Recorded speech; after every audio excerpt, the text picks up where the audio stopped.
Bienvenidos y arrancamos una vez más un año de labores acá en su canal UCR. Junto a todos y todas ustedes nos acercaremos a un sinfín de temas que nos pondrán a mover nuestra materia gris. Para arrancar el año vamos a comenzar con un tema que, dada su importancia, ha estado presente en nuestro programa en múltiples ocasiones. Estamos refiriéndonos a la transición hacia la televisión digital terrestre. Esta va muy de la mano con la libertad de expresión y la pluralidad en los medios de comunicación. El comunicador uruguayo Gustavo Gómez Germano, experto en políticas públicas relacionadas con la creación de leyes encaminadas a la regulación de medios de comunicación, particularmente de radio y televisión, tuvo la ocasión de brindar en Costa Rica una conferencia titulada Regulación de medios audiovisuales para promover la diversidad y el pluralismo.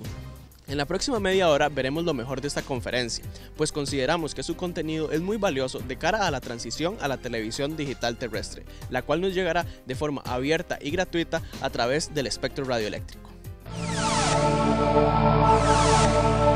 Bueno, es un placer. Muchísimas gracias a la CONARE y a todos los que han estado trabajando para realizar este foro. Me toca hacer una mirada más latinoamericana de este debate, que es un debate y un tema muy presente en los países europeos. Hay una imagen creada como que estos temas son temas que vienen de ciertos gobiernos de izquierda, que en realidad lo que quieren es avanzar sobre los medios de comunicación.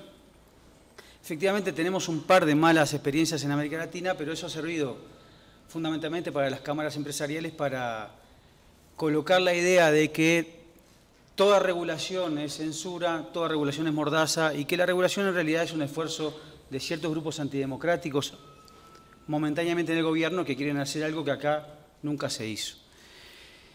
Y francamente no es cierto, no se corresponde con la realidad. La discusión en América Latina, por supuesto que sí está planteada en Ecuador y Venezuela, pero también se ha discutido en Chile o en Argentina o en el Uruguay de Mujica, o en el México de Peña Nieto. Hay proyectos de ley hoy en Guatemala y en El Salvador, es decir, ahí, ¿no? Y en Brasil. Es un debate que por distintas razones está instalado. En mi país, que es el país latinoamericano con una ley más reciente sobre medios de comunicación audiovisual, tuvo una discusión durante casi 5 años del gobierno de José Mujica, entre el 2010 y el 2014, que culminó con una ley, no de medios, sino de servicios de comunicación audiovisual, que no incluye prensa ni internet, aprobada en diciembre del 2014. Algo de lo que se discutía en Uruguay respecto a una ley hoy aprobada por mayorías especiales, pero que creo que les va a resultar de singular importancia porque suena parecido a cosas que han escuchado ustedes. El principal periódico del país, miembro de la CIP, publicó editoriales como este. Su finalidad última, evidentemente, copiando los malos ejemplos de la región, es procurar ejercer el control político sobre los medios de comunicación, en particular las radios y la televisión. Un expresidente de la República, del Partido Colorado de derecha, acuñó esta frase: la ley de medios es un revólver cargado en la nuca del periodismo independiente. Esta persona, que es el presidente de la gremial de empresarios de radio y televisión, es como si fuera una super canara canartel, digamos. Bueno, hablaba de esta ley y decía que en regímenes autoritarios en la historia del hombre, como los fascistas, los musolinistas y los estalinistas, o en Cuba, que no hay libertad de nada, o en Venezuela, donde está condicionado todo y cierran los medios, hay leyes de este tipo. Duro, ¿no? O sea, realmente, si a uno le dicen estas cosas, en Uruguay estamos haciendo una cosa muy mal. No me crean a mí, pero le traje un par de opiniones. Por ejemplo, del Comité para la Protección de Periodistas de Nueva York. Podría haber traído de Human Rights Watch o de Reporteros Sin Fronteras y organizaciones no de izquierda, incluso expulsadas de Venezuela por opinar sobre libertad de expresión. Para el CPJ, en realidad la ley es una buena noticia y saludó la aprobación de la ley porque tiene fuertes garantías sobre libertad de expresión y prohíbe la censura. Incluso destacó el proceso de participación y transparente de discusión, porque pensaban ellos, justamente porque tienen una opinión crítica de lo que pasa en otros países, que ese modelo de ley y ese proceso era alentador en una época en la que algunos gobiernos democráticos de América Latina están utilizando leyes para reprimir el disenso y controlar el flujo informativo. Esto lo dice una persona de una organización muy importante en la región, respecto a cuando estábamos discutiendo el proyecto de ley. Esto está sentado en las actas parlamentarias porque esta organización internacional fue a opinar sobre el proyecto de ley. No es un proyecto mordaza, porque contiene salvaguardas que impiden calificarlo de ese modo. Claramente ninguna de las leyes de Ecuador, de Venezuela, de Nicaragua, de Argentina, contienen tantas disposiciones garantistas para el ejercicio de la libertad de expresión como este proyecto de ley. Muy distinto, ¿verdad?, a lo que decían los otros. Quien expresó estas palabras fue el presidente del Comité de Libertad de Prensa de la SIP, de la Sociedad Interamericana de Prensa, Claudio Paulillo, uruguayo, y director del seminario Búsqueda. Podría decir palabras a título personal. Yo he preferido, sin plagiar, porque están todas citadas las citas, que hablen por mí otra gente, otras organizaciones, como pasó en este caso, porque me parece que para el debate ustedes podrían ser insumos para que luego ustedes lo tomen o lo dejen, más allá de las palabras de Gustavo Gómez Germano, que nadie sabe bien quién es. Transmitirles que aunque me consta que el gobierno tiene este tema en agenda y hará intentos, se ha hecho intentos por regularlo, aunque no quisieran, están obligados a hacerlo, porque organismos internacionales y convenios internacionales que ha ratificado el Estado de Costa Rica, como el de Uruguay, están obligados a atender esas recomendaciones que les voy a mostrar. Entonces, veamos un poco la situación en general de este tema a nivel regional. Estamos hablando, aquí podemos mostrarlo así todo, una fuerte concentración de medios audiovisuales, incluso en algunos países todavía una fuerte concentración de prensa escrita, como Perú, donde un grupo económico tiene el 80% de la lectoría y la facturación, el Grupo El Comercio, o Chile, con 2 medios de prensa escritos que tienen casi un duopolio. Hay una fuerte concentración tanto en propiedad directa, es decir, gente que tiene, o empresas que tienen a su nombre las empresas, o también a partir del control y uso de testaferros o interpósitas personas para controlar más medios de los que figuran a su nombre. Son procesos que, además de concentración de propiedad, implican una centralización muy fuerte de contenidos en las capitales nacionales en desmedro de la producción de información en el resto del país. Esto no es solamente un problema, como yo he escuchado decir, de acá de Costa Rica, sino pasa en Montevideo, Uruguay, pasa en Lima, Perú. Es un proceso generalizado, donde en general son matrices en las capitales que informan al resto del país a través de repetidoras.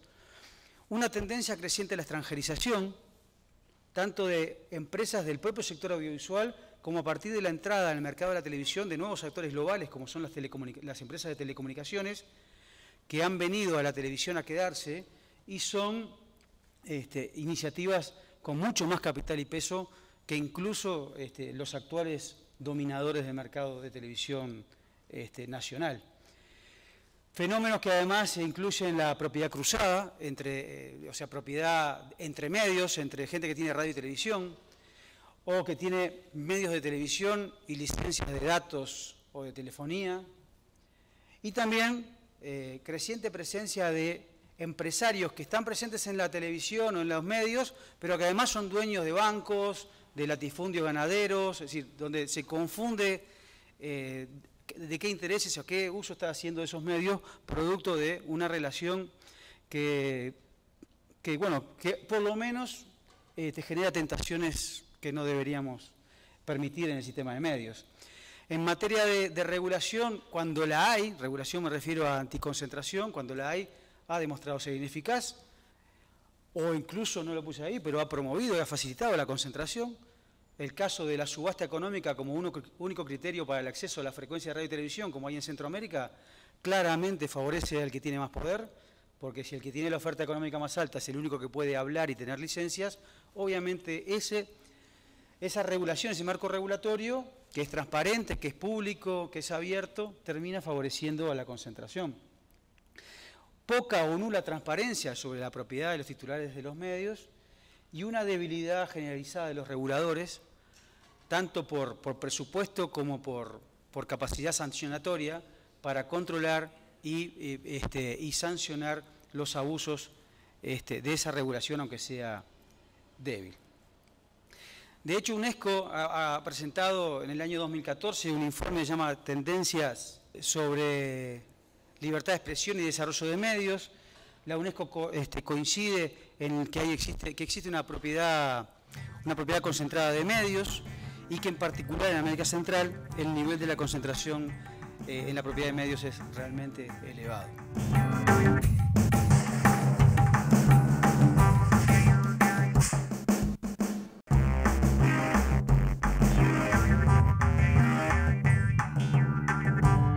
Hoy estamos compartiendo con ustedes lo mejor de la conferencia dada por el comunicador e investigador Gustavo Gómez Germano sobre la necesidad de contar con una diversidad y pluralidad de medios. De seguido conoceremos algunas amenazas y oportunidades que presenta la transición hacia la televisión digital terrestre. En concreto, veremos los argumentos que presenta la Relatoría Especial para la Libertad de Expresión, que forma parte de la Comisión Interamericana de los Derechos Humanos. Para la Comisión Interamericana de Derechos Humanos, los monopolios y oligopolios no solo afectan la competencia, sino también que conspiran contra la democracia, en tanto implican una reducción drástica de la capacidad de la población a recibir información de una diversidad de fuentes. Es decir, concentración efectivamente es un fenómeno económico que hay que revisar, hay organismos adecuados para eso, pero desde hace unos años esta declaración, fíjense, desde 2000, comienza a estar instalado también como un tema de libertad de expresión. En esta misma línea, la Relatoría Especial para la Libertad de Expresión, ese mismo año, en el año 2000, decía que los monopolios y oligopolios constituían un serio obstáculo al derecho de todas las personas a poder expresarse y a recibir información. Y afirmaba que, siendo la pluralidad de la información un requisito indispensable para la existencia del derecho a la libertad de expresión, la concentración de medios era relevante a los efectos de su agenda en materia de derecho a la libertad de expresión, porque afecta seriamente el requisito de pluralidad de la información. Entiéndase bien, un monopolio es el mejor escenario para la libertad de expresión del dueño del monopolio. O sea, tiene todos los medios del mundo para decir lo que piensa.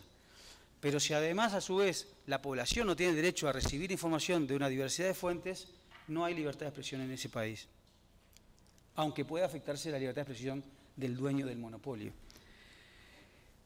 Un tema que aquí sé que se ha planteado en Uruguay. Pluralismo no es cantidad. Se nos argumenta de que hay muchos medios y que por tanto la discusión de la diversidad y el pluralismo ya es anacrónica, porque hay 40 medios de FM, hay 30 medios de, etcétera, cuenta. La Corte Interamericana no solo ha resaltado la importancia del pluralismo, sino que ha sido muy clara al afirmar que el pluralismo de ideas en los medios no se puede medir a partir de la cantidad de medios de comunicación, sino de que las ideas y la información transmitidas sean efectivamente diversas y estén abordadas desde posturas divergentes sin que exista una única visión o postura. Para la Relatoría de la Libertad de Expresión, pluralismo y diversidad tampoco es cantidad de medios. Si no se logra ver que haya 95% de los medios solamente comerciales, tampoco es una medida efectiva de diversidad.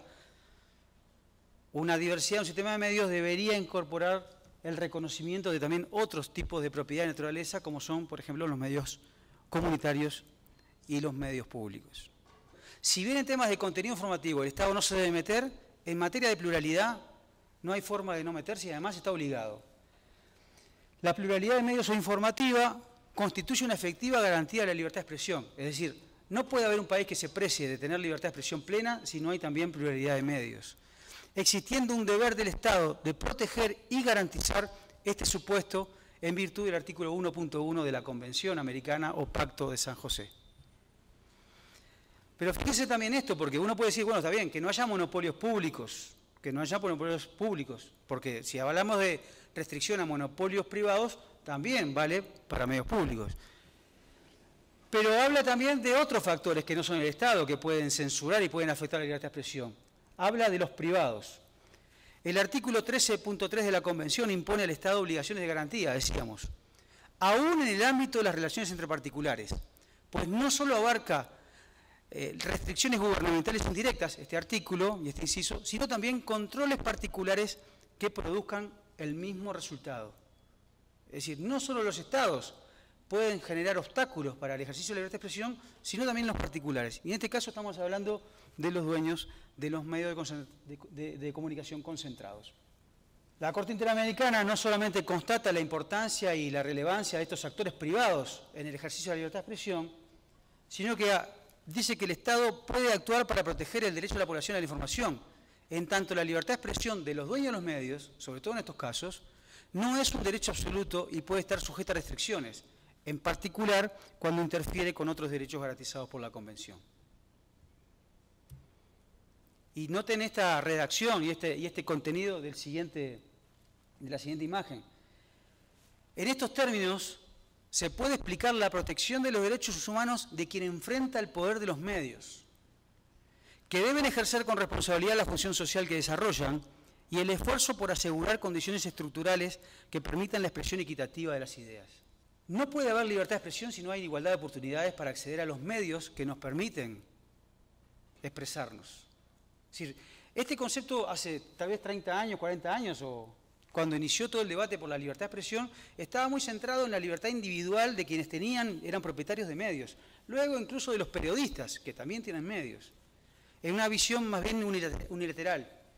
Esta perspectiva incluye también el concepto de igualdad, es decir, todos en mi país, en Uruguay, tenemos el mismo derecho a libertad de expresión. Es cierto, nadie lo puede negar, pero no todos tenemos la capacidad económica o los mecanismos para tener medios de comunicación para llegarle con mi mensaje, con mis informaciones al resto.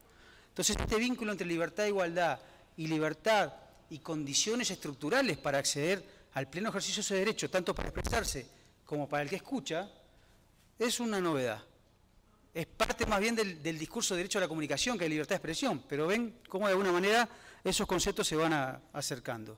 Veamos esta conclusión de la Corte Interamericana, porque como les decía, se cuestionaba si la democratización del espectro radioeléctrico era un fin legítimo. Para la Corte Interamericana, que un Estado se plantee como un objetivo de la política y la regulación, la democratización del uso del medio radioeléctrico es una finalidad legítima.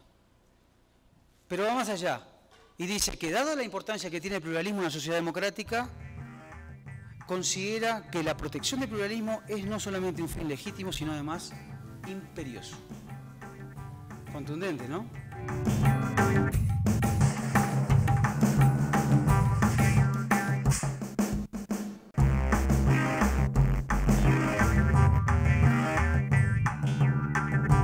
¿Hacia dónde debe enfocarse el Estado costarricense de cara a la transición hacia la televisión digital que permita fortalecer la pluralidad y diversidad de medios en Costa Rica? Las recomendaciones brindadas tanto por la Relatoría Especial para la Libertad de Expresión, así como por la Comisión Interamericana de Derechos Humanos, son el principal punto de referencia al que el país debería volver a ver en este cambio que tenemos que hacer. La Relatoría le plantea a los estados, en este caso Costa Rica, algunas recomendaciones respecto a cuáles deberían ser las tareas imperiosas para avanzar en materia de libertad de expresión en términos de diversidad y pluralismo, y son 4 o 5 que se las voy a relatar porque, bueno, es una novedad. Primero, la Relatoría recomienda a los estados promover en forma imperiosa una mayor diversidad y pluralismo en el sistema de medios de comunicación, adoptando marcos legislativos y políticas públicas que reconozcan distintos tipos de propiedad y gestión en los medios, comerciales, públicos y comunitarios. Segundo, establecer normas y políticas públicas para limitar e impedir la concentración indebida en el control y propiedad de los medios, por parte de un conjunto reducido de personas o grupos, ya sea que estos estén constituidos por personas físicas o jurídicas. Tercero, asegurar la existencia de criterios transparentes, públicos y equitativos para la asignación de frecuencias radioeléctricas y del nuevo dividendo digital. Estos criterios deben tomar en cuenta la concentración de la propiedad o el control de los medios de comunicación. Legislar en materia de radiodifusión comunitaria, de manera que se destine una parte equitativa del espectro y del dividendo digital a las radios y canales comunitarios. Insisto, no es lo que estoy diciendo yo, es lo que está recomendando a los estados la Relatoría de Libertad de Expresión. Y por último, respecto a un tema con el que voy a cerrar, que es el de la televisión digital, de la transición a la televisión digital, también la Relatoría de Libertad de Expresión, aunque es un tema técnico y económico, también se mete en esta cuestión. Más allá de las recomendaciones de la OIT, la Comisión Interamericana y la Relatoría también ofrecen recomendaciones para los estados cuando hacen los planes de implementación. Y dice que debería asegurarse, garantizar la libertad de expresión, pero incluida la diversidad de medios en cuanto a su línea editorial o tipo de propiedad.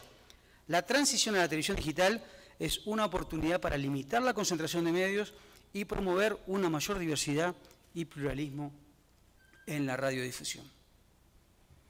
Contundente, me parece a mí.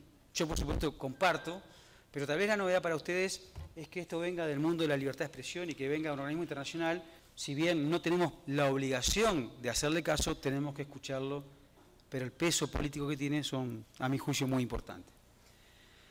Metámonos en el tercer bloque, que es este tema de la televisión digital. Porque a mi juicio, siguiendo un poco la línea del relator, aquí estamos ante una oportunidad muy importante. En el año 2013, los relatores de libertad de expresión de las Américas, Europa, África y Naciones Unidas aprobaron una declaración sobre libertad de expresión y televisión digital que, entre otras cosas, planteaba ciertos temores. Uno, si no se planifica o gestiona adecuadamente, la transición digital podría exacerbar el riesgo de que se produzca una concentración indebida de la propiedad y el control de los medios de radio y televisión. Por supuesto que la televisión digital nos otorga la posibilidad de mejor calidad en imagen y sonido particularmente. Nos ofrece la posibilidad de nuevos servicios como portabilidad, pero también significa ahorro y uso más eficiente de un espectro escaso y valioso. La discusión en realidad que ponen en juego estos organismos de libertad de expresión y que yo comparto es quién se apropia de ese ahorro de espectro. Yo no sé si todo el mundo sabe técnicamente de qué estamos hablando, pero efectivamente cuando se habla de digitalizar ya no la producción de los contenidos audiovisuales, que ya está en general digitalizado, sino la transmisión de las señales de televisión abierta, esa digitalización produce una compresión de la información que se emite a través del espectro radioeléctrico, lo cual significaría, por ejemplo, un ahorro del uso de espectro. Son posibilidades técnicas que ofrece la tecnología. La decisión respecto a cuál de estos modelos utilizamos es una decisión política, de política pública, no de política partidaria, pero no es una decisión técnica, porque tiene implicancias muy fuertes en un uso del espectro radioeléctrico y también en el acaparamiento de algunos o la posibilidad de que entren nuevos operadores, por ejemplo. Por lo tanto, el debate que no es técnico es quién se apropia de ese espectro. ¿Son los actuales operadores manteniendo la misma estructura de medios, pero ahora en mejor calidad? ¿O esa posibilidad de ahorro de espectro y de compresión lo utilizamos sin desmedro de permitir, y me parece que es lógico, que los actores operadores sigan transmitiendo ahora en digital, se permita el ingreso de nuevos actores, lo cual implica no solamente una mayor diversidad de operadores, una mayor competencia en el mercado de televisión, sino también una mayor cantidad de oferta para la recepción abierta y gratuita de mucha población que no tiene recursos para tener televisión de suscripción o de pago.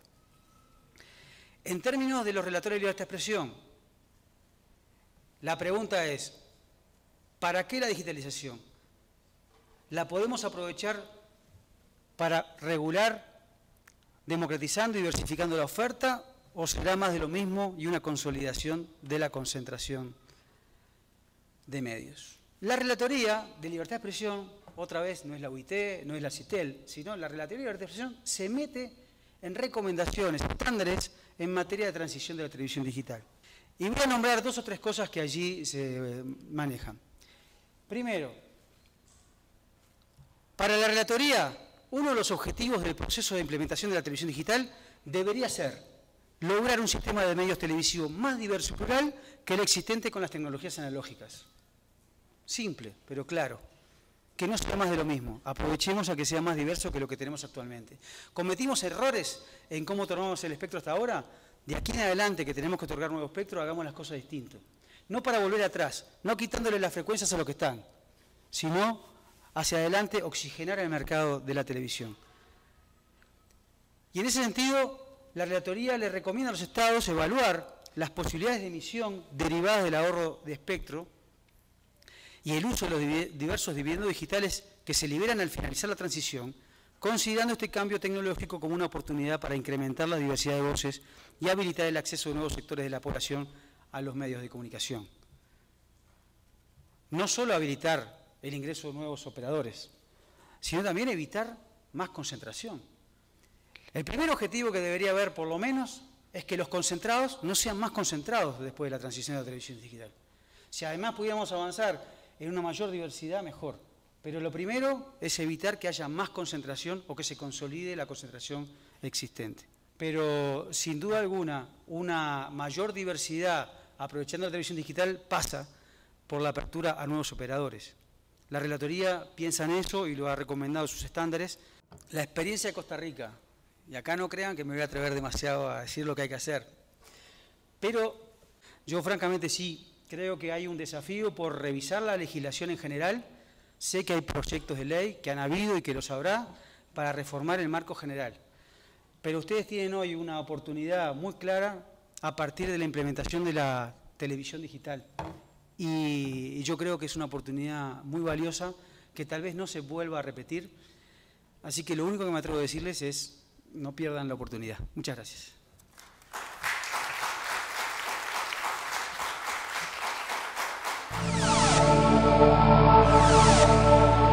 Como hemos podido ver, no se trata meramente de un cambio técnico hacia la televisión digital, sino que al contrario debemos legislar y con urgencia en torno a cómo debemos tomar este trascendental paso para las comunicaciones de nuestro país. Los argumentos están dados, ahora corresponderá a nuestras autoridades el tomarlos en cuenta y a nosotros como ciudadanía hacer respetar nuestros derechos.